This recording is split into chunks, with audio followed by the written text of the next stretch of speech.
Hi കൂട്ടുകാരെ, പുതിയൊരു വീഡിയോയിലേക്ക് എല്ലാവർക്കും സ്വാഗതം. ഞാൻ ഇന്നൊരു വീട്ടുപയോഗ ടിപ്പാണ് ചെയ്യുന്നത്. വാഷിംഗ് മെഷീനിൽ നിന്നും വരുന്ന വേസ്റ്റ് വെള്ളം ഇങ്ങനെ പരിസരത്തേക്ക് ഒഴുകുന്നത് പല വീടുകളിലും കാണുന്ന ഒരു പ്രശ്നമാണ്.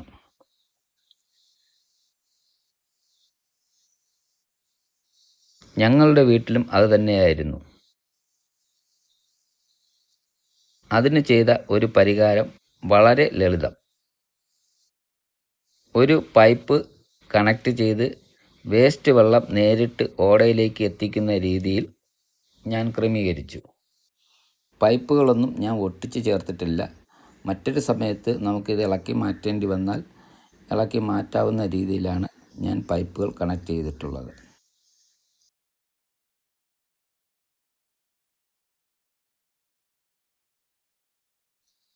പണി ഏകദേശം പൂർത്തിയായി കഴിഞ്ഞു. ഇതിലൂടെ പരിസരം വൃത്തിയായി സൂക്ഷിക്കാനും വെള്ളം കെട്ടിക്കിടക്കുന്നത് ഒഴിവാക്കാനും സാധിച്ചു. ഇത്തരം ചെറിയ മാറ്റങ്ങൾ വീട്ടിലെ ശുചിത്വവും സൗകര്യവും വർദ്ധിപ്പിക്കും. ഇത്തരം ഉപകാരപ്രദമായ വീട്ടുപയോഗ വീഡിയോയ്ക്കായി ലൈക്ക് ചെയ്യാനും ഷെയർ ചെയ്യാനും ഫോളോ ചെയ്യാനും മറക്കല്ലേ. മറ്റൊരു വീഡിയോയുമായി കാണാം. എല്ലാവർക്കും ബൈ.